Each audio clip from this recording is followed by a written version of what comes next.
नमो नमः।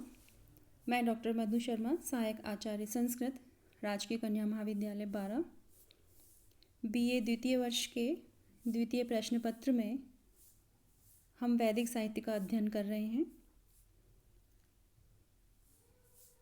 Second paper की जो सेकंड इकाई है, द्वितीय इकाई में ईशावास्य उपनिषद है। परीक्षा में इसमें से 2 मंत्रों की सप्रसंग व्याख्या पूछी जाएगी। आज हम अध्ययन करेंगे ईशावास्य उपनिषद का। इस उपनिषद का प्रारंभ शांति पाठ से होता है। शांति पाठ एक प्रकार का मांगलिक कार्य माना जाता है। यह उपनिषद का अंश नहीं है। किसी कार्य को आरंभ करने से पूर्व जैसे मंगल किया जाता है, वैसे ही उपनिषद के अध्ययन से पहले शांति पाठ किया जाता है। इस शांति पाठ में कहा गया है कि परमेश्वर पूर्ण है, उसी से ये पूर्ण संसार निकलता है, परंतु परमात्मा फिर भी पूर्ण ही रहता है। इस शांति पाठ का प्रयोग आदि और अंत में किया जाता है। ओम पूर्णमदः पूर्णमिदं पूर्णात् पूर्णमुदच्यते पूर्णस्य पूर्णम आदाय पूर्णमेव अवशिष्यते। ओम शांति शांति शांति। ओम का अर्थ है ब्रह्म, प्रणव, परमेश्वर। पूर्णम पूरा, अधः वह पर ब्रह्म, पूर्णम समूचा, इदम यह जगत, पूर्णात् उस पूर्ण परमात्मा से, उदच्यते निकलता है, पूर्णस्य पूर्ण परमात्मा की, पूर्णम पूर्णता को आदाय लेकर, पूर्णम पूरा एव ही अवशिष्यते बचा रहता है। अर्थात वह परमेश्वर पूर्ण है, यह जगत भी पूर्ण है। पूर्ण परमात्मा से पूर्ण परमात्मा की पूर्णता को लेकर पूर्ण जगत निकलता है, तो भी वह परमात्मा पूरा ही बचा रहता है।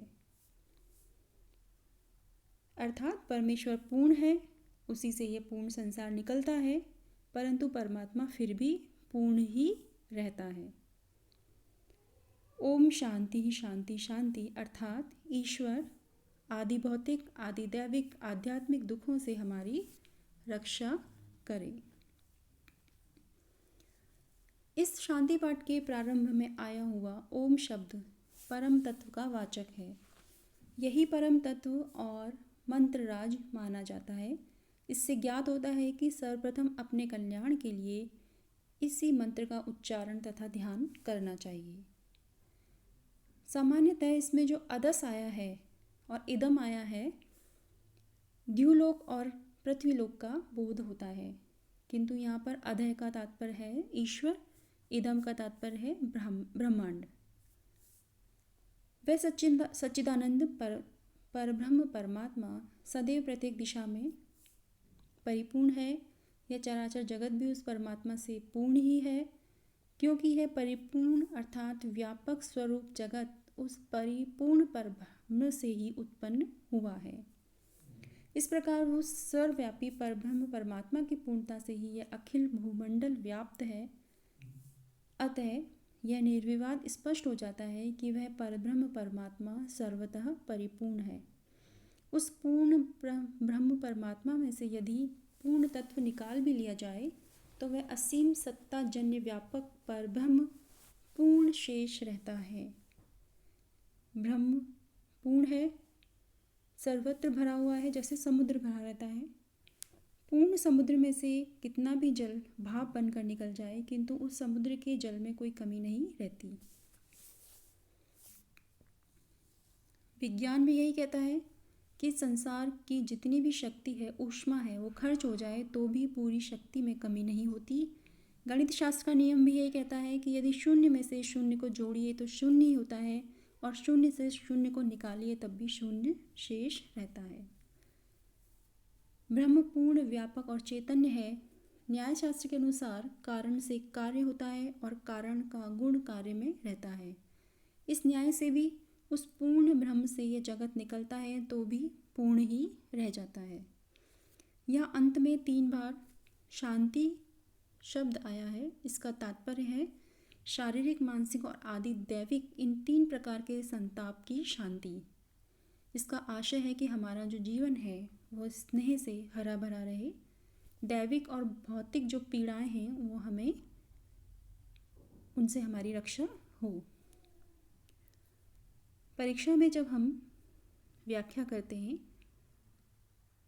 तो सर्वप्रथम हमें श्लोक का हिंदी अर्थ, फिर उसकी व्याख्या और कुछ जो विशेष बातें हैं उनको पॉइंट में 1, 2, 3 ऐसे लिख करके उसमें लिखना चाहिए।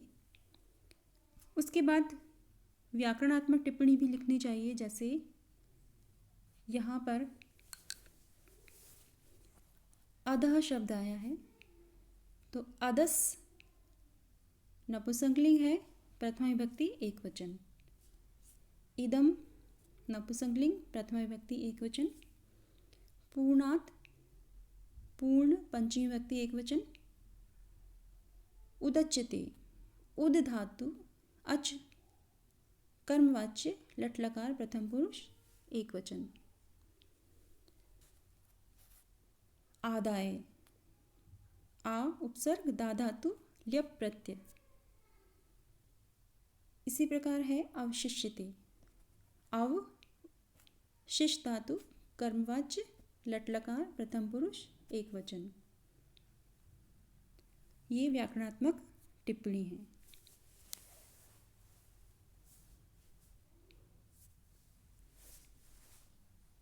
ईशावास्य उपनिषद शुक्ल यजुर्वेद की काण्व संहिता से संबंध रखती है। इसमें केवल 18 मंत्र हैं और ये सबसे छोटा जो उपनिषद है, किंतु तत्वज्ञान और अर्थ गांभीर्य की दृष्टि से यह सर्वश्रेष्ठ है।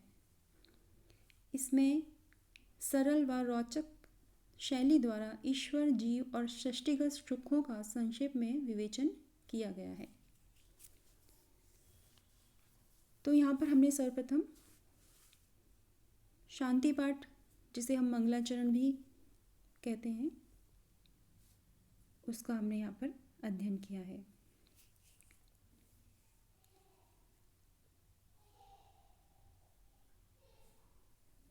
आगे अभी हम 18 जो मंत्र हैं उनका अध्ययन करेंगे। सर्वप्रथम ब्रह्म किस प्रकार का है, उसका स्वरूप कैसा है, वह ब्रह्म पूर्ण है, इसका यहाँ पर वर्णन किया गया है। पूरा व्याख्या है इसकी हमने समझ ली है और अब हम ईशावास्य उपनिषद का 18 जो मंत्र हैं उनका अध्ययन करेंगे। ये शांति पाठ जो है ये उपनिषद का अंश नहीं है, ये एक प्रकार का मांगलिक कार्य माना जाता है। किसी भी कार्य को करने से पूर्व जैसे मंगल किया जाता है, वैसे ही उपनिषद के प्रारंभ में शांति पाठ किया जाता है। इस शांति पाठ का प्रयोग आदि और अंत में किया जाता है।